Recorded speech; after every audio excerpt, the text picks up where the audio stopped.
We are going to make a rendering, and usually these renderings are done in watercolor, and they're more about giving you an impression of what the show will feel like than giving you a strictly accurate impression of what the actual stage looks like. So by that I mean these are more about feeling and color and being pretty than being completely accurate. You can see right around the main figure in this, there's kind of a white halo around him because he's a focus.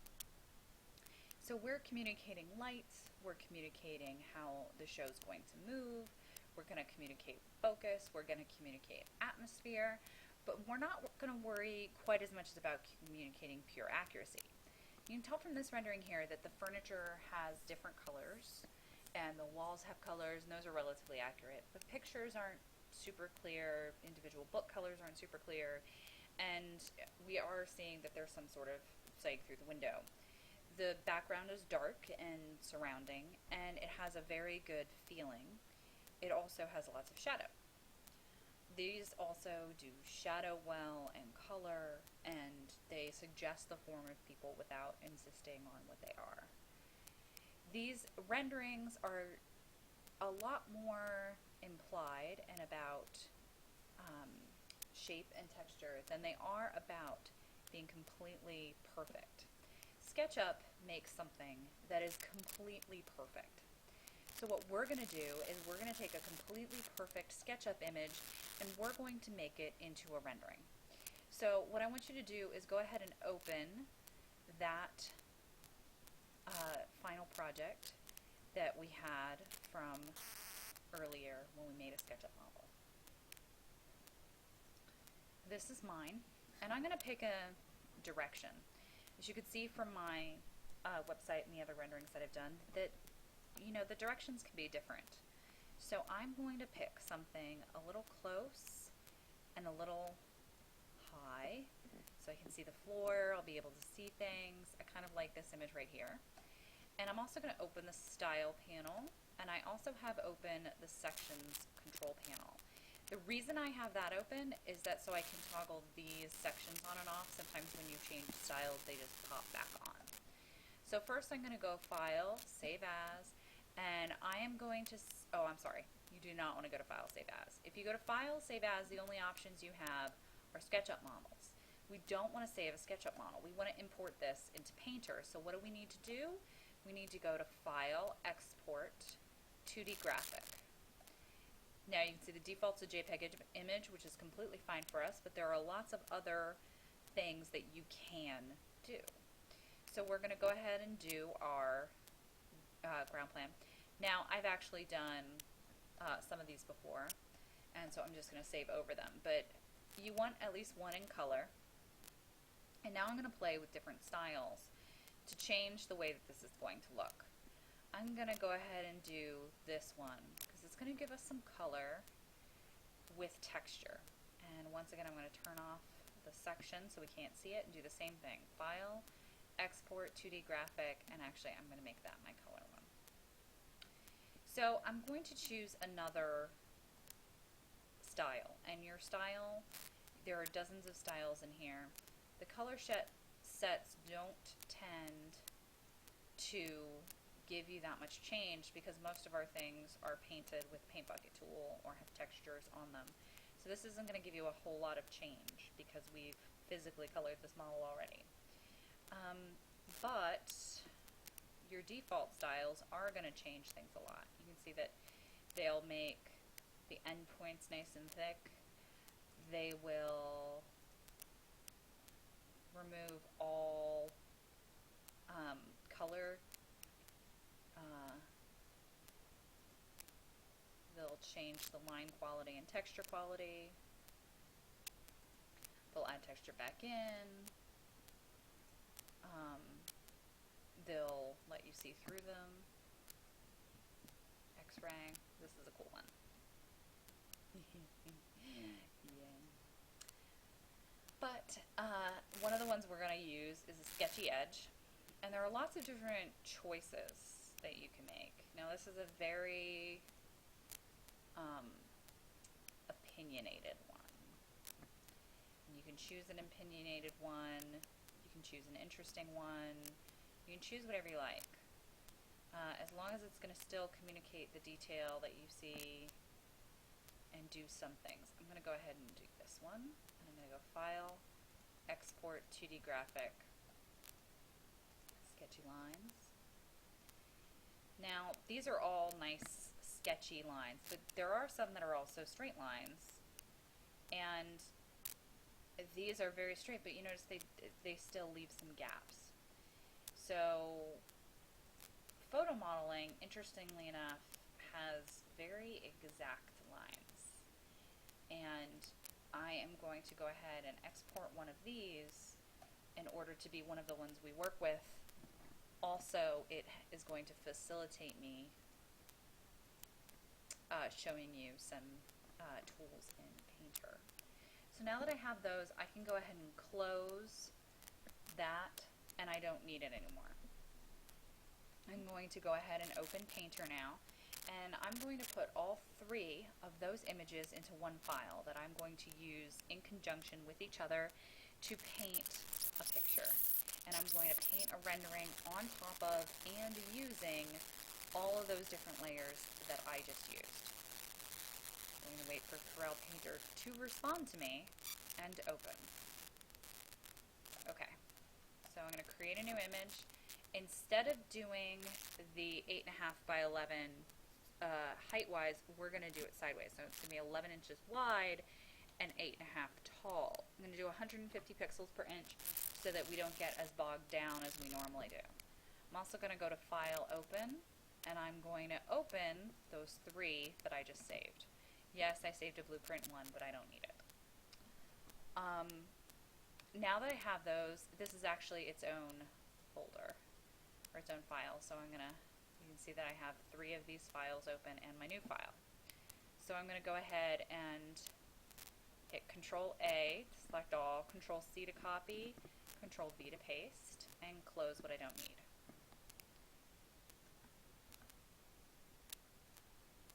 Here again, Control A to select all, Control C to copy, Control V to paste. One last time, Control A to select all, Control C to copy, Control V to paste. Now you notice they pasted all right on top of each other, but I'm cutting off a little bit of my set. So I need to resize them just a little bit. So I'm going to go to Edit, Transform Scale. And the reason I did that is because I want this to pop up. I didn't do Free Transform, grab the corner and hold Shift to keep it in the same proportion because I want this box. I want this box so that I can tell it it's the same number and then replicate that same number on every other layer. So 98 is too big still, 95, 93, oop, not 963, 93, a little less. How about 90? That looks good.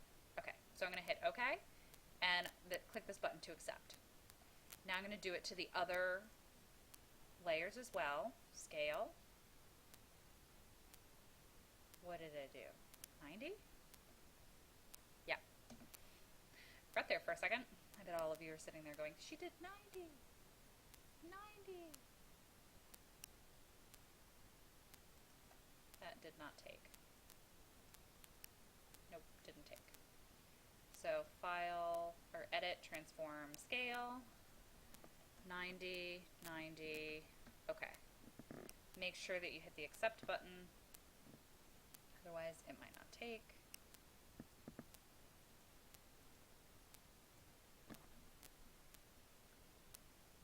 Okay.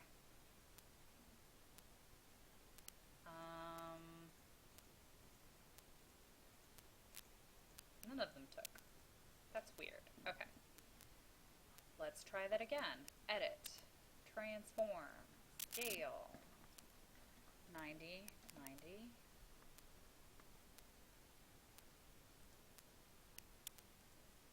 cancel, Edit, Transform, Scale, 90, okay, there we go, that was weird, Transform, Scale,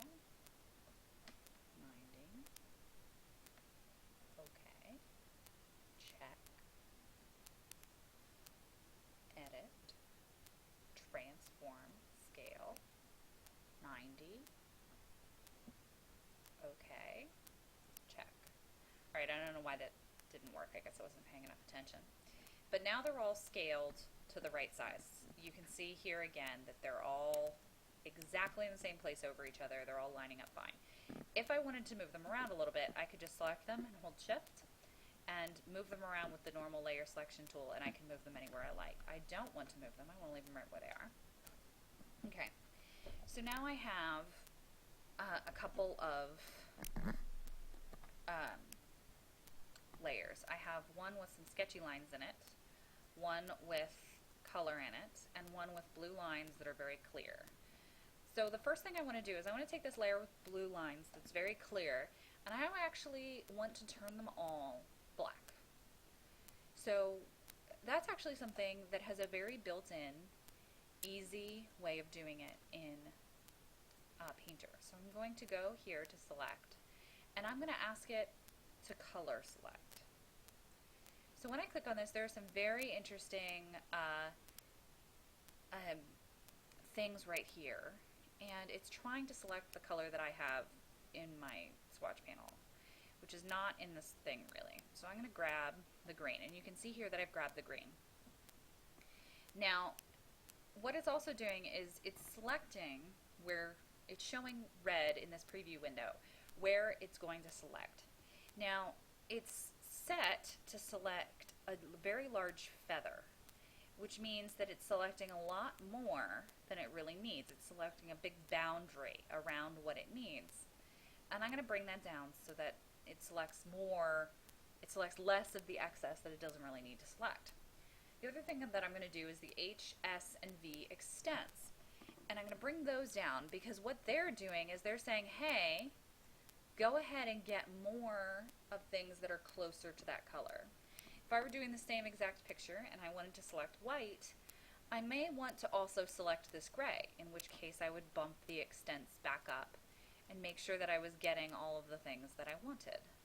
If I bring both of those down a little bit, you're going to see that I'm getting all of the green in the preview, and it's all turning red, and that's what I want. So I'm going to click OK, and as you can see, I have selected all of that color. So I'm going to make my brush black, and I'm going to make it nice and big, and I'm actually just doing this with the mouse because I can, and I'm just going to paint it. There we go. Deselect. Now I have very secure black clear lines underneath my sketch lines. And if I turn this to multiply, bloop, multiply, I'm going to make this back to normal. If I turn it to multiply, you're going to see that I'm going to get a little bit more character in those lines. Not a whole lot, but a little. And what this is going to do is allow me to control how that outline is going to look. So I can put a mask or layer mask on this layer right here, and I'm painting with black right now, which means I'm going to make it go away. And I can make the strong lines go away where I don't want them to. And I can leave the sharp lines where I want them, where I want the detail to be. So in order for that not to be quite so obvious, I'm going to bring the opacity down on my brush, and I'm going to go ahead and erase where I don't need it. Now also, I'm experiencing some opacity differences, which is not part of what I really want to talk about. That's just a result. So I am going to make sure the molding is not as exact. And I'm going to make sure this background isn't as exact. I don't care about it. I am actually going to do a focus on... I kind of wanted to do a focus on this guy, but he doesn't have a lot of detail around him. So I'm going to go ahead and do a focus on this guy over here. Okay, so you would think I'd do that. Well, that just covers everything. So I'm going to switch back to white, and I'm going to clear him up a little bit, right? I'm going to make him easier to see. I'm going to make everything a little bit more vibrant over in his corner. Then I'm going to bump this down a little bit, and I'm going to gently bring some of the detail back in to the more intricate areas. The ones that I think are a little too sketchy for my taste. I really can't tell what the couch even is without the detail in there. So I want to bring it back, which I'm going to do. Now that's a little too much, right? That's a little too much detail. Unless it's the focus, that's a little too much detail. So I'm going to switch it back to black, keep it at 13%, nice and light, and just take a little bit of detail out of these cushions. And that'll take us back to being a little bit more, or a little bit less important. I'm going to bring it back to that, put those curves in to show it that it's curving. But I'm going to go ahead and go back to, what am I painting with now? White. I'm supposed to be painting with white. Okay. I'm going to come back to white, and I'm going to put a little bit more detail in his feet. A little more detail in this back here. And a little more on this connection of this wall right here. Not quite that much. Let the boundaries speak for themselves just a tad. I'm also going to bring that opacity down a little bit so that it doesn't look quite so invasive. Okay. So, now I've got my nice, pretty look. I am also going to make sure that I try and delete this line.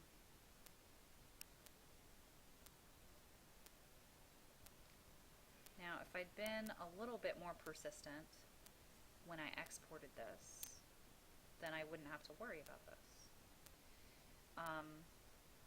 And I'm not too worried about it when it comes to the darkness back here. But I'm going to go ahead and try and get the actual line to go away.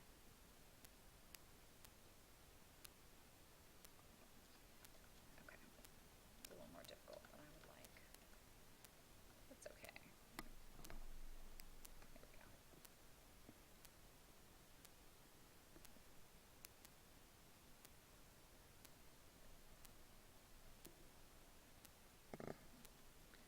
I'm painting on the actual canvas there and not the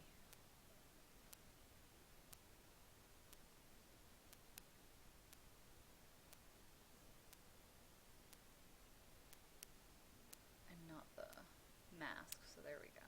That's better. Just make that line a little less aggressive.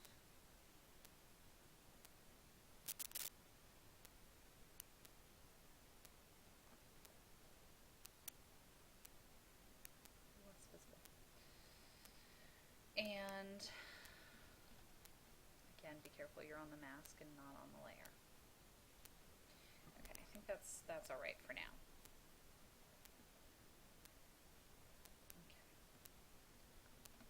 All right, so that's fine for now. And now I'm going to do a very similar thing with the color. Okay, so I'm going to add a layer mask to it. And wherever, turn this back to normal. Nope, I'm going to turn this to gel. I don't like the way it's leaving these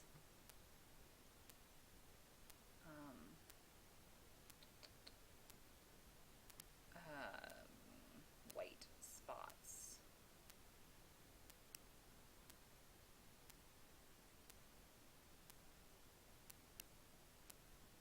The other thing I can do is the reverse of what I did before, which is make sure I'm actually on the actual layer and selecting the white. Delete it.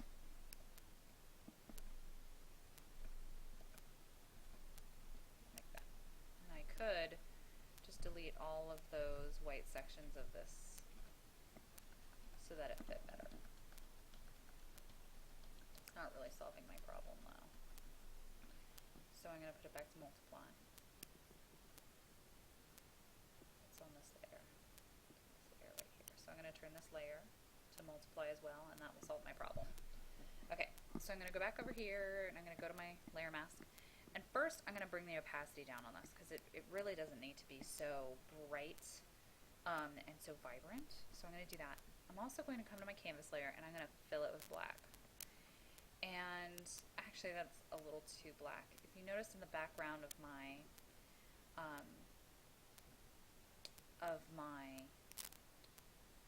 renderings, they weren't always completely black, because painting it like that actually takes a lot of time, because it's watercolor and it's not super thick. So it doesn't really mean that you would have super black backgrounds. Also, I need to make sure I'm painting on the layer mask. And I put a layer mask on this layer. I'm going to bump my opacity up quite a bit. And the reason I'm doing that is, and I also need this to be a fully black color, is that I'm going to only use color where I want to use color. And you'll see that this means that I just take the color out, right? If the color were off completely, that's what it would look like. It would be gray. And I'm just going to go ahead and take the color out where I don't want the color. So I think this red is a little distracting. So I'm going to go ahead and take that out. It's great for a realistic discussion of our piece, but it's not real great for keeping us on task. Okay, get some of this outside a little consistent. I'm also going to make it nice and big and bring my opacity down a whole lot and back up a little bit and fade it in. Like that. So what this means is I'm getting color where I want color. I also, I'm just really a little fed up with this yellow back here. It shouldn't be that visible. It just shouldn't. So I'm going to go ahead and take the color out a little bit. Take that intensity down. Now I can do the same thing the opposite way. If I think that I took a little too much of it out, I can just gently throw a little white back in there and get some balance.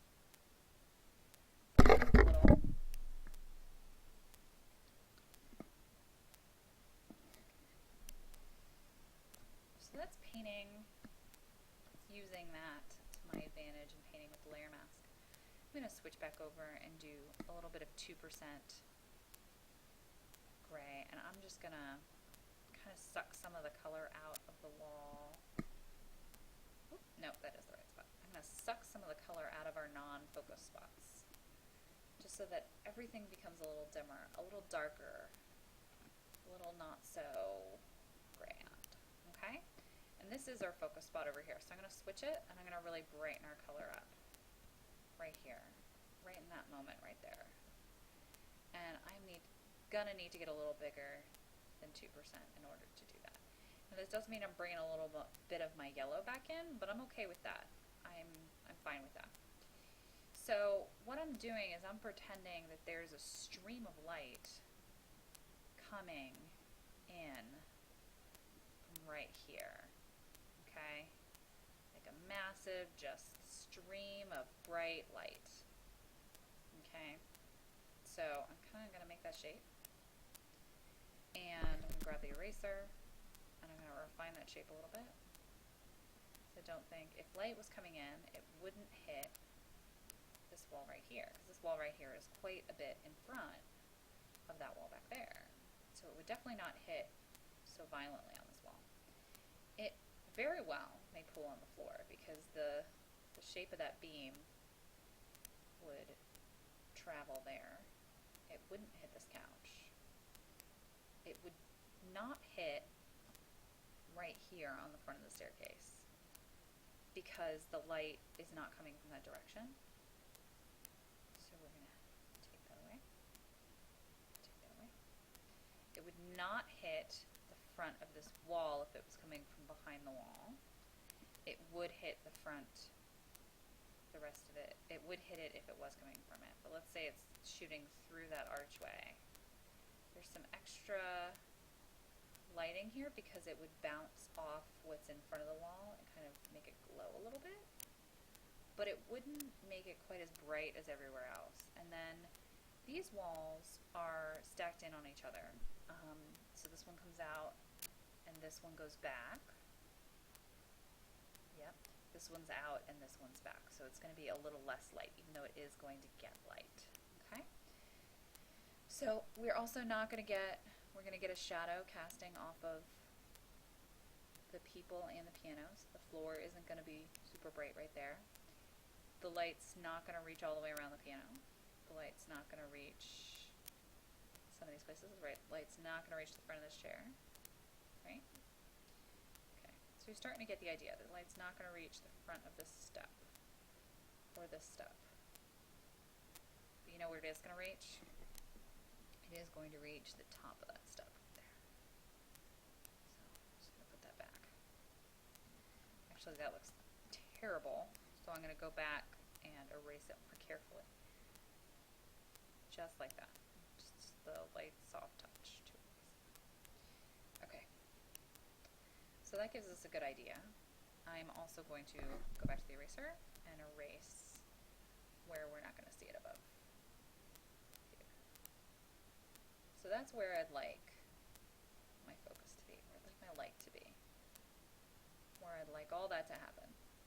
So, as some of you may guess, I'm just going to hit, multiply is not going to work. Gel? No. Colorize? No. Screen? A little bit. A little bit. Let's go back to normal. And I'll just bump the opacity. Right? Same way I did that, I'm going to do shadows. And this time I'm going to go ahead and grab my watercolor brush so that I can mimic some watercolor behavior.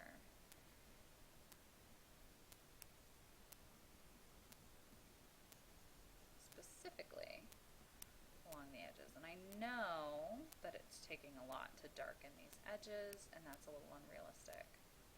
Oh, I should also point out I haven't saved yet. I just broke out with the watercolor, and I have not even saved my file. So I'm going to go to File, Save As, Project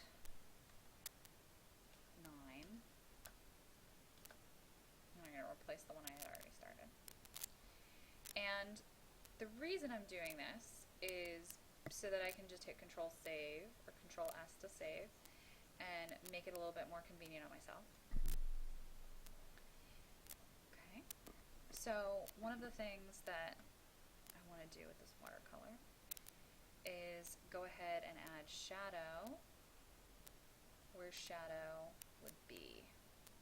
So in this area here, down across from this fireplace, it's going to have a nice soft shadow. And because I'm using a watercolor, as you can see, after I'm done stroking, it's going to soften up for me. So I can do a bunch of layers until it gets to be the way I want it to be. I'm going to undo that last one. So I pushed a little hard. And you can also see that I'm putting detail and shape. I'm going to zoom in. Make my brush a little smaller. I'm going to go ahead and put shape and detail into my props and objects because I can, because I should, because this is one of the only times I'm gonna have to really explain the shape of these objects. If you use these watercolor brushes, remember that the harder you push, the more pigment goes down. So that was a really light stroke, and that's a really hard stroke, and it's going to be much darker. So in addition to placing things and paying attention to where light does and does not go,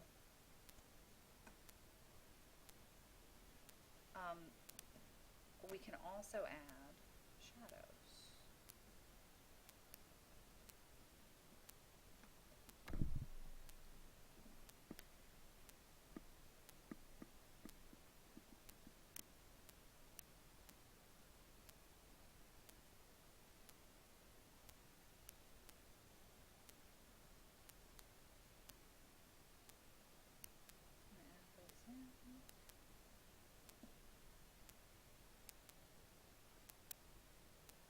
SketchUp can and will help you a little bit with the shadows, the idea of where shadows are.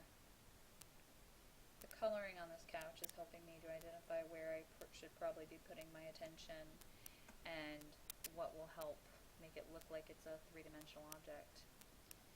It does very simple shading for you, and that can be really advantageous when you're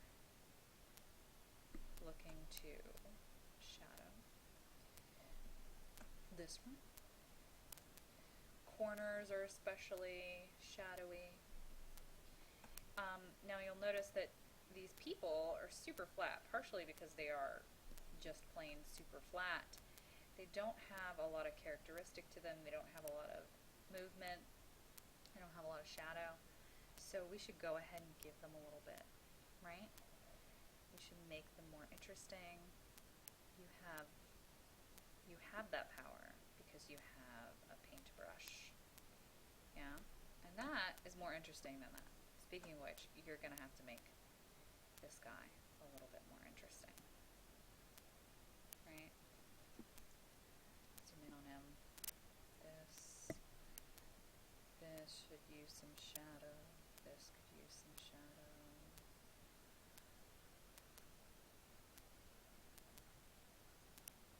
I feel like it's probably all back in shadow.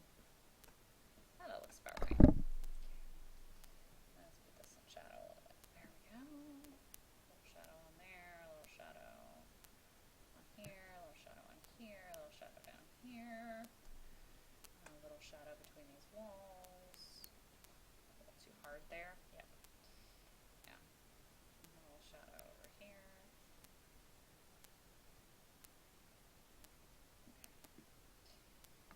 Okay. Alright, so that gives us a lot more focus over here, right? I'm gonna make this a nice big brush again. And I'm gonna just throw a little more down here, but I'm gonna throw it in a way that's a lot more watercolor looking. I'm gonna embrace some of this texture and ask it to be present and enjoy it while it's here, instead of just letting it be very dark up there. Okay. This is a little weird looking, doesn't it? So I'm going to grab my eraser. I'm just going to erase it and try again. Now, it's probably either I pressed too hard, or I did too much, or I did too much too quickly, and it just didn't have any look of transition. That's better. But it was mostly just calling attention to itself. Then shadow under this couch. Shadow's not quite dark enough. That's pretty good. This is probably on the opposite side of the light, so it's going to be dark in here. I'm going to do that again a little bit heavier so that you can really see it. You don't want to be too shy about the difference in contrast, because there's lots of things that have contrast in a rendering, and it helps to give it three-dimensional shape if you've got some contrast in there. So, in addition, he should probably get a shadow. He should probably get a shadow. And all I'm doing is a little wiggle and then a whoosh, and he's got a shadow. Right? Sorry about that. The other thing is that this is our highlight layer, and it's still looking a little bright. So I'm going to pull it down a little bit. That way it just has a little bit more character still. And I'm also going to grab the eraser tool, and I'm going to bump it down a whole lot. And I'm going to go ahead and erase a little bit of this highlight in the shadows and in the dark spots, and so that it's a little bit more, or in this case a little bit less, about that brightness. Okay? Now it's still got plenty of focus over here, we've still got lots of darkness around, we've got shadows, it's looking great. Now we can also give this a little bit more atmosphere. So if this were darker, or I wanted it to appear darker, I could give it a darkness in hello. Nope. Control save. New layer. Delete. New watercolor layer. Okay.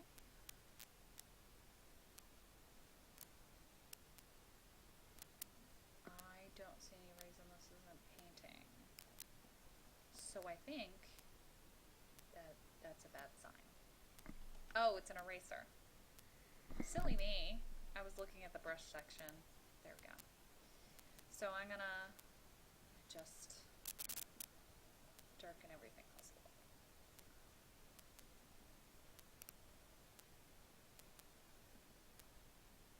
Okay, I'm just gonna give the shadow more shadow, everything more interest. Take everything and make it more moody. It also doesn't have to be black. So let's say I want it to be a little eerie. I can give it a color. And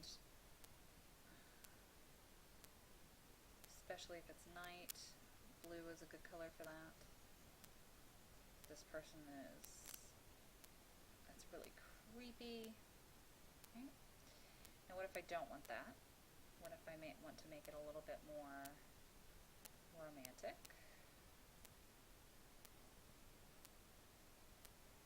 For some reason, these three men are spending Valentine's Day together. Ooh, this just looks deadly, actually. It does not look friendly at all. But if that's the kind of scene this is, if it's very red for you, then that is what you want to convey, right? This is the interesting thing. And keep in mind also that a couple colors is probably a really good combination. 2 to 3, a lot of colors could be a little deadly. Also, I'm going to go ahead and lighten up both these watercolor layers and play with them so that I get more focus again. And now if I wanted to keep this one, I would need to put more darkness out here. But I could very easily do that on a new layer and not even worry about how it's affecting the layers I already have. Now a good thing to do also is this edge of the stage, making sure it gets a good hit of black, right? Also, on the layer, this layer, I want to make sure that it's got, I switch back to my oil paintbrush because I cannot do a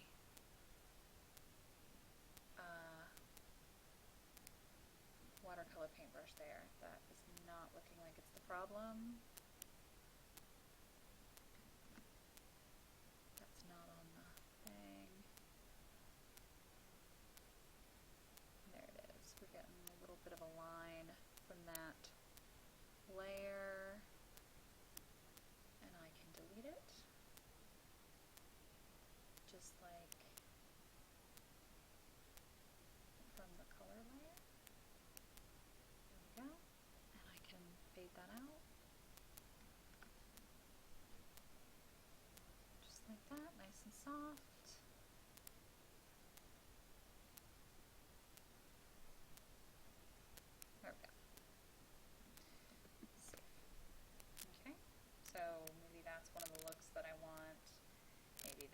are the looks that I want. Maybe it's bright and sunny and happy.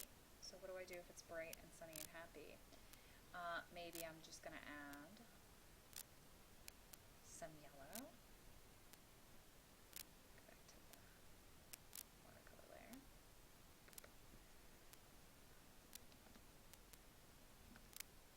Bright and sunny and happy. I'm going to add yellow.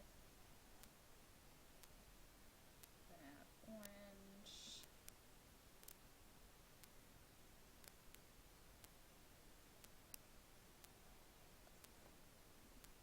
I'm going to add there. And I'm going to go ahead and take that and make it lighter.